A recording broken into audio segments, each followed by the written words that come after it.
At this point, I will pause to tell you that this is the minimum work I do every time while importing images.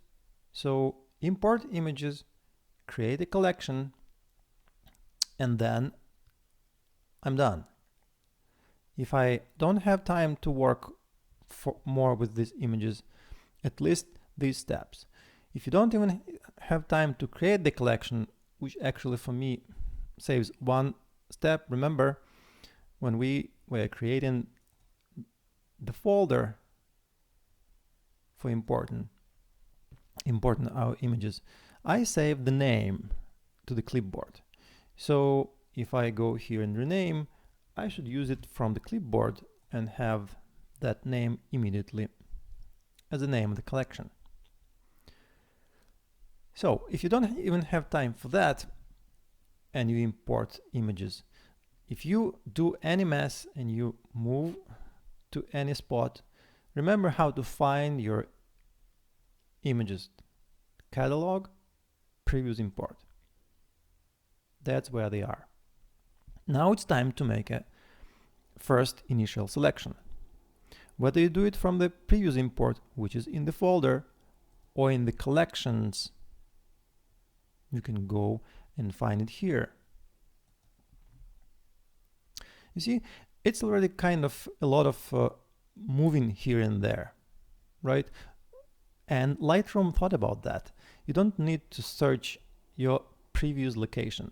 Instead, there's a special area here, right here above the timeline on the empty space. When you right or left click, there's a new menu hidden, which shows you two common locations, all photographs, the entire catalog, quick collections, we'll talk later, or previous import.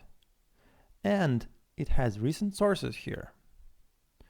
So that's how we can easily jump to the recent place and back. Okay, now it's time for the initial selection. You can do it in the collection or in the folder, the original folder. Of course, to evaluate images, it's much easier to do it in the loop view mode. And to switch between them, you can just double click on the image. If you want to zoom on the image, you can just click on the image again, once, not twice, and again, you can go back. And you can choose different zoom mode.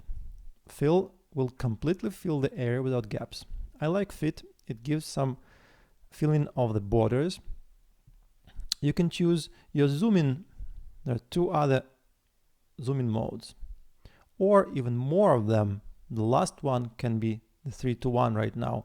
You can choose like 1:16 and it will become permanently the fourth predefined one. So 1:1, 1:16, or you can choose another one. Okay. So now I'm going to use the arrows, left and right arrows on the keyboard to go through the timeline and see the images. It's very easy to delete the image. Just click delete on your keyboard and the image will be deleted. Wow, I didn't even have time to check on the image, but I deleted it. That's why I'm not using the delete keyboard button. There's another trick. Whatever you do in Lightroom after you started the Lightroom session, it's all logged, and you can use Command-Z or Control-Z in PC and retrack everything that you do, except if you've done it in the folders, because that's permanent. That's another beauty of using collections.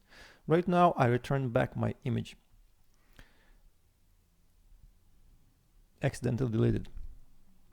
Okay, so what happened? I removed this image from the collection. I didn't delete the image physically from the hard drive. If I would work from the previous import, that would be the folder. And if I click delete here, I will have a confirmation window which says delete from the disk or remove. Removing means Lightroom will forget about it, but the image will still remain on the hard drive. Because there are two different ways, and you can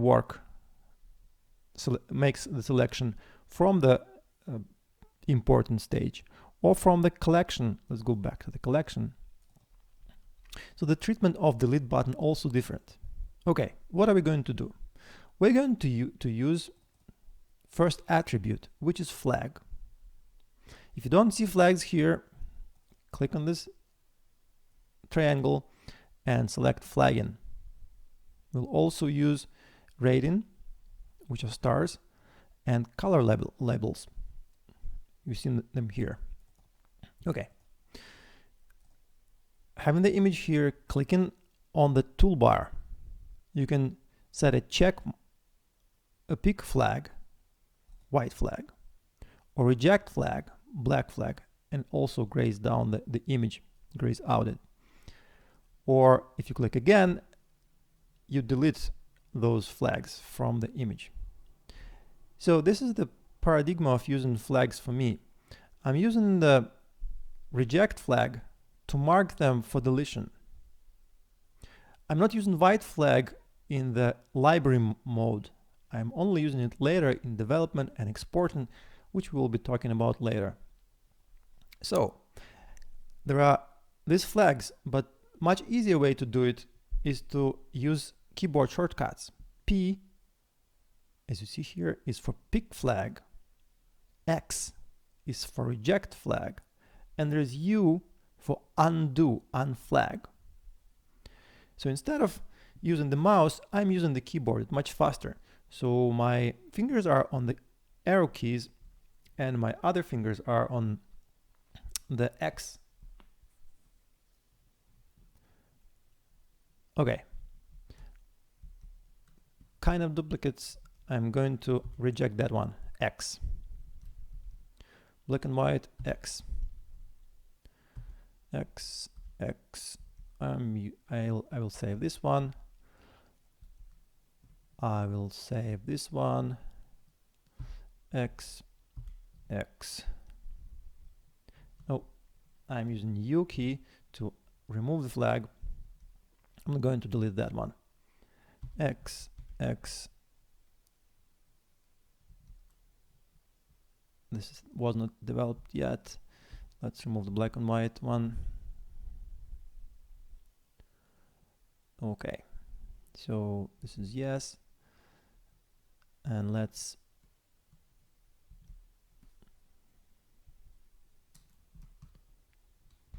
okay, I want to remind you that in my case black and whites are JPEGs and the color one are raw files. If you are interested why I'm doing both of them and have black and white JPEGs, the development reason of having JPEGs is I immediately have the idea how the black and white version, straightforward black and white though, will look, and it will also helps me to see the composition better. And generally I'm ready to give to people black and whites from JPEGs already without even using raw files, most of the cases, unless it's a paid assignment. Reject, save, reject, reject, save, reject, duplicated images. Okay, reject. Okay,